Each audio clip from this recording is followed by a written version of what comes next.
Welcome back, Bubba Bunch, to another draft class evaluation video, and today we are focusing on the Miami Dolphins. Now, coming into this draft, I think what Brian Flores and this Dolphins team has done over the last couple of years has been absolutely tremendous. Despite missing the playoffs last year, I still feel like there's a lot of growth, there's a lot of potential in this team over the years to come.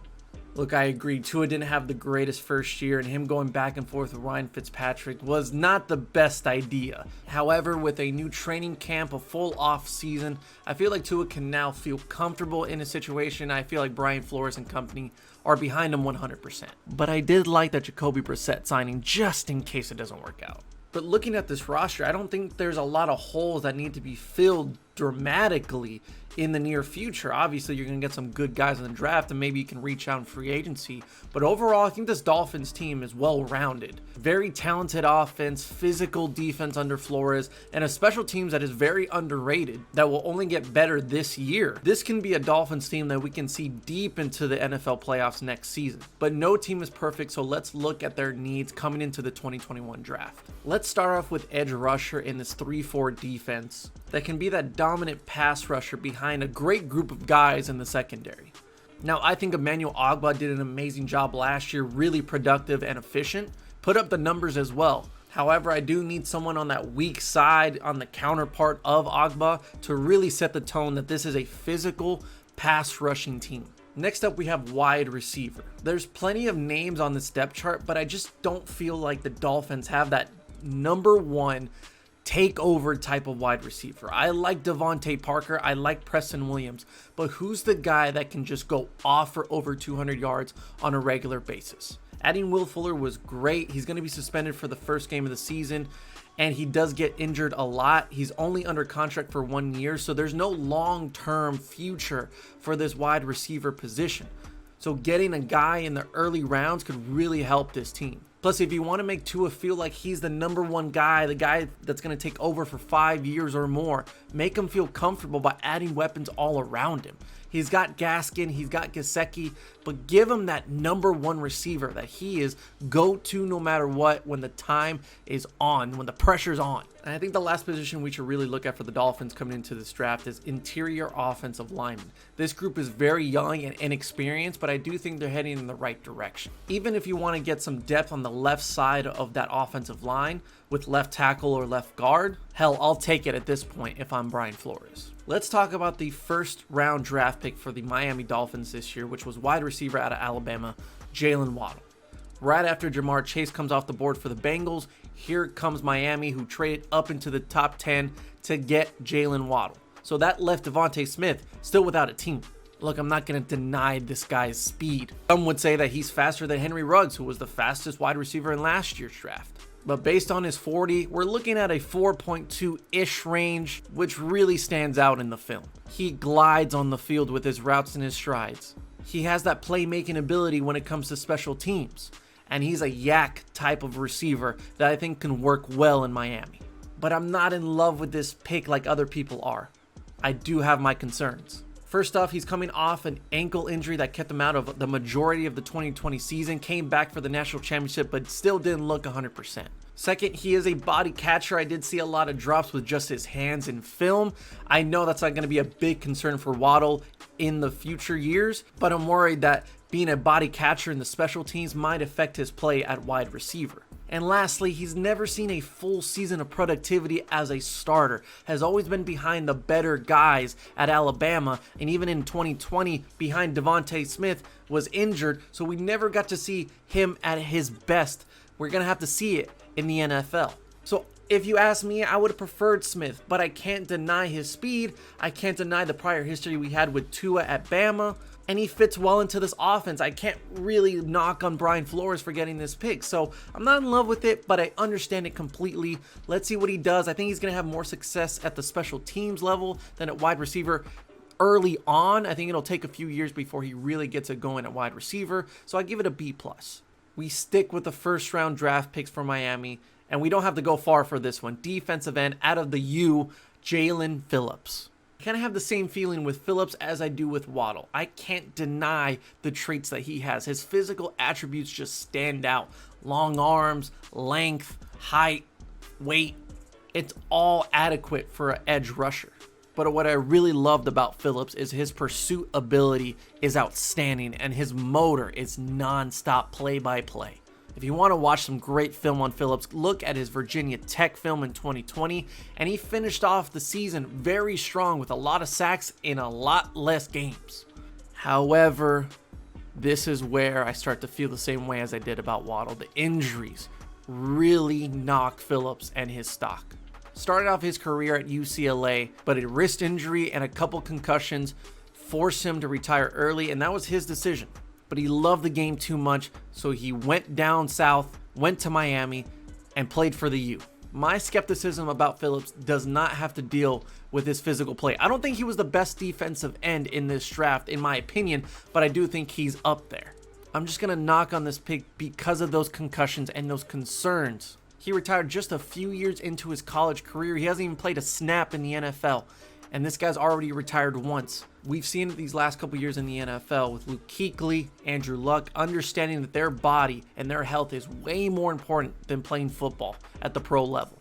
Phillips is a very intelligent young man. He made a decision early on in his career understanding that his body is more important than football. His love of the game brought him back, but you don't think that those concussions and the thought of retiring again doesn't come through his mind? I hope he has a very long and healthy career with no concussions, but I don't know if going after a first rounder with those concussion issues was the right decision.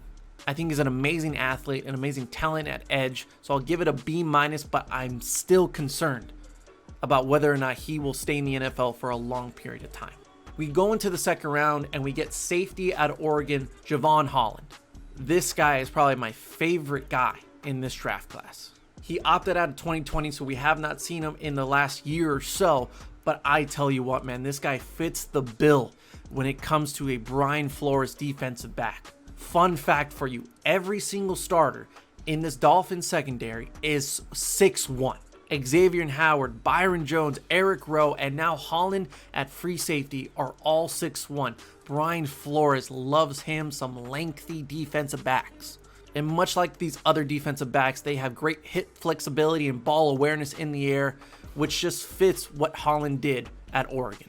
And it makes sense. He used to play wide receiver back in high school, and he returned punch at times in high school and at college. Now, I'll knock on a guy if he is too physical or overzealous when it comes to his physicality in man coverage. When Jevon did play man-on-man, he was physical. He did add a little punch to his matchup, but I didn't feel like it was over the top in order to get a penalty. Look, nobody's perfect, and neither is Holland, so I got to be a little critical when it comes to his weaknesses. But really, the only weaknesses that I did see out of Holland were when he played cornerback, which he's not going to play any of at Miami. He's going to be the free safety with ball hawking skills and tracking ability through the quarterback's eyes, so I'm not really worried about that. My only real concern for Holland in the NFL is his physicality when it comes to tackling. Sideline to sideline, I don't feel like he has that aggression like I love in some of these other safeties in the NFL draft. But under Brian Flores, under this physical defense and a great defensive secondary, but I think learning under Byron Jones, Jason McCourty, and Xavier Howard, who are just phenomenal guys to learn from, I think these bad habits will go away. But overall, I really love this pick for the Miami Dolphins. He's just a plug-in guy to that secondary that's now basically perfected, filled with depth, filled with playmakers. It's going to be really nice to see this defense play man-on-man coverage, zone coverage in the next few years. So Jevon, I got to give it an A. Their second round pick is offensive tackle out of Notre Dame, Liam Eichenberg. Now this one's interesting because Eichenberg is two different blockers when it comes to pass and run protection. He is a much better run blocker than he is pass blocker. It's like seeing two different players on the field. Now he does have adequate size and strength for that position, but that pass protection does need improvement very soon. He's got really bad habits when it comes to his technique, whether that's hand placement that's very low, his footwork and his slide to the outside looks a bit awkward on film, and his punch is lackluster. And then for some reason, when it comes to run blocking, he turns into a monster. That physicality, that hand placement is just 100 times better. He did play a lot of left tackle at Notre Dame, but he is listed as a backup right tackle right now under Jesse Davis. So if we get the run blocker in his overall play in the next few years, I think Liam can really work out at Miami. But for right now, I'll give it a B-. And then we got into the third round for Miami, where they went with tight end out of Boston College, Hunter Long. Now, Hunter is very appealing when it comes to just seeing him on the field. At 6'5", a great build, and his catching ability, it looks like he can hang with some of the best tight ends in the NFL. He's no Gronk, but I'll take it. With Hunter, I think we saw the best of him and what he can do at Boston College, because that offensive line could not protect that quarterback worth a damn. So with Long, it was a lot of improvising, a lot of just running around the field trying to get open for his quarterback so they can make a play downfield. It's a great IQ and an understanding of the field that he can bring to the pro level. He'll be a nice backup for Gesicki. Don't get me wrong, he's never going to be a starter in the NFL, and I'll tell you why.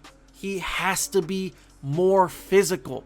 There is no reason for a 6'5", over 250-pound guy to get bumped around and knocked over by a defensive back. At times, he would just get punched by a defender and lose his balance. Contested catches aren't the easiest to come by for him one-on-one.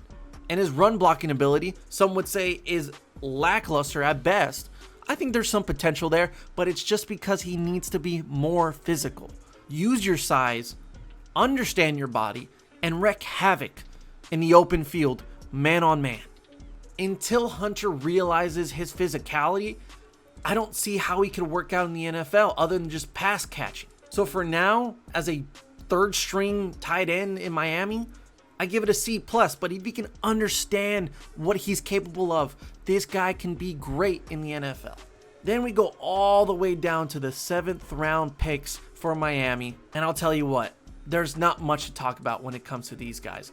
First up, we have offensive tackle out of UMass, Larnell Coleman. This one is pure potential because of his physical size, and there's not much else to it. This is a 3 to 4 year project. If you watch some of the other videos, he kind of reminds me of a much greener Deontay Smith out of East Carolina. I don't know how you can justify this pick, even though it is the 7th round, because he is going to be your backup left tackle. Luckily for Tua, he is left-handed, so you'll get to see the left side of the offensive line. But I wouldn't feel protected with Coleman, who is very green, who is very inexperienced, and has a lot of bad habits to fix. So I know I'm only knocking this guy for being a 7th rounder. He's not going to be perfect, but I got to give this a D. And lastly, for the Miami Dolphins, we got running back out of Cincinnati, Garrett Dokes. And really, I'm not going to think much of this pick. They got Gaskin, they got Malcolm Brown in free agency, they have Salvin Ahmed, and then there's Dokes. Good pass catcher out of the backfield. He can block, but lacks that top end speed to get away from defenders and doesn't have the size to really make up for it. So again, with the 7th round pick, I'm not in love with it. I'm not even liking it. So I got to give it a C. Now, I'm probably going to get a lot of hate for this because these guys did work in college. A lot of these guys played tremendously at the college level.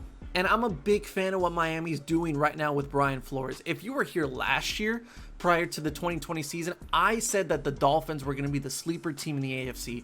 And for me, I take a lot of credit for saying that Miami was going to be really good because they showed signs that they were going to be one of the best threats in the AFC. They're going to make the playoffs. They're going to make some noise in the AFC, and that AFC East is going to be really fun to watch next year. I think this roster and this depth that they have is phenomenal, and they're going to be great. So these guys that they're bringing in may not have the greatest impact, and that might be fine. They don't need to be the biggest impact because this team is well-rounded. They're deep. But I'm just basing it off of what these players can do at the next level. And other than Holland, I don't really see a guy really standing out in this Miami Dolphins team. This team would have been fine without draft picks. So just adding on is a plus. I'm just not in love with these picks. So sadly, with a Dolphins team that I am just in love with right now, I gotta give this overall grade a C-.